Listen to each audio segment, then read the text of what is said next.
വർഷം 2019 ദീപാവലി റിലീസായിട്ട് 2 ചിത്രങ്ങളാണ് കോളിവുഡിൽ നിന്ന് വന്നത്. ഒന്ന് വൻ ഹൈപ്പിൽ വന്ന അറ്റ്ലി തലപതി വിജയ് കൂട്ടുകെട്ടിൽ വന്ന ബിഗില്. അന്ന് ഞാനും എന്റെ ചങ്കും കൂടി ബിഗില് കാണാൻ പോയി. പക്ഷെ ബിഗിലിന് ടിക്കറ്റ് കിട്ടിയില്ല. പകരം വേറൊരു പടത്തിന് കയറി. പടത്തിന്റെ പേരൊന്നും നോക്കിയില്ല. കാർത്തിയാണ് നായകൻ, അത് മാത്രം അറിയാം. സംവിധായകന്റെ പേരോ ഒന്നും അറിയത്തില്ല. ചുമ്മാ കയറി തല വെച്ചേക്കാം എന്ന് കരുതി കണ്ടു. നമുക്കൊരു മൈൻഡ് ഉണ്ടാവില്ലേ, എന്തായാലും പടം കാണാൻ ഇറങ്ങി, എന്നാൽ ഒറ്റ മൈൻഡിൽ ഒരു പടം കണ്ടിട്ട് പോകാം എന്ന് കരുതി ഈ പടത്തിന് കയറി. ശരിക്കും പടത്തിന് കയറി പടം തുടങ്ങി 15 മിനിറ്റ് കഴിഞ്ഞപ്പോഴേക്കും ഞാൻ എന്റെ ചങ്കിന്റെ മുഖത്തേക്ക് ഒന്ന് നോക്കി. ഞങ്ങൾ രണ്ടുപേരും ഒന്നും മിണ്ടിയില്ല, ഒരു ചെറിയ ചിരി ഇരിച്ചു.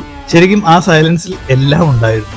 ഞങ്ങൾ പടത്തിൽ ഇന്നായി എന്ന് പറയാതെ പറയുന്ന ഒരു മൊമെന്റ് ആയിരുന്നു അത്. ഞങ്ങളെ ഞെട്ടിച്ചു കളഞ്ഞൊരു പടം. അതുവരെ തമിഴ് സിനിമയിൽ ശീലിച്ചു പോന്നിരുന്ന ഐറ്റം ഡാൻസുകളില്ല, അതുപോലെ മനഃപൂർവ്വം കുത്തിക്കയറ്റിയ ഫൈറ്റ് സീക്വൻസ് ഇല്ല, കത്തി സീനുകൾ ഒന്നും തന്നെ ഇല്ല. അത് മാത്രമല്ല, പകൽ വെളിച്ചം പോലും കാണിക്കാത്ത ഒറ്റ രാത്രി നടക്കുന്ന ഒരു സിനിമ. Highly engaged item. ശരിക്കും ഒരു നായകനിൽ മാത്രം കോൺസെൻട്രേറ്റ് ചെയ്യാതെ ഒരു രാത്രിയിൽ പല സ്ഥലത്ത് നടക്കുന്ന പല സന്ദർഭങ്ങളെ ബ്രില്യന്റ് ആയിട്ട് കോർത്തിണക്കിയ ഒരു അപാര സ്ക്രിപ്റ്റിംഗ്. അങ്ങനെ പടം കഴിഞ്ഞപ്പോ ഞാനും ചങ്കും ഒന്നുകൂടെ ഒന്ന് മുഖത്തോട് നോക്കി. കൂടെ ഉണ്ടായിരുന്ന ആളുകളുടെ ഫേസിലേക്കും നോക്കി. ശരിക്കും പറഞ്ഞാൽ എല്ലാത്തിന്റെയും വാ ഒളിഞ്ഞിരിപ്പുണ്ട്.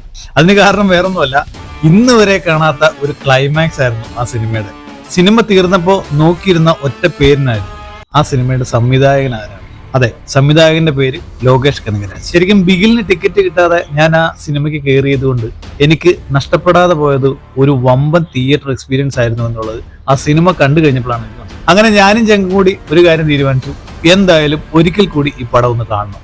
ഞാൻ എന്റെ ജീവിതത്തിൽ ഇന്ന് വരെ കണ്ട ഏറ്റവും മികച്ച തിയേറ്റർ എക്സ്പീരിയൻസ് ആണ് നരൻ എന്ന് പറയുന്ന സിനിമ. എന്നാൽ അതിനുശേഷം എനിക്ക് പറയാവുന്ന ഒരേ ഒരു തിയേറ്റർ എക്സ്പീരിയൻസ് ആണ് ഈ കൈദി എന്ന് പറയുന്ന ഈ സിനിമ. ലോകേഷ് കനകരാജിന്റെ തന്നെ ഫിലിമോഗ്രഫിയിൽ ഇതുപോലൊരു ഐറ്റം ഇനി ഉണ്ടാകുമോ എന്നുള്ള കാര്യം സംശയമാണ്. കാരണം കൈദി അയാളുടെ ഏറ്റവും ബെസ്റ്റ് വർക്ക് തന്നെയാണ്.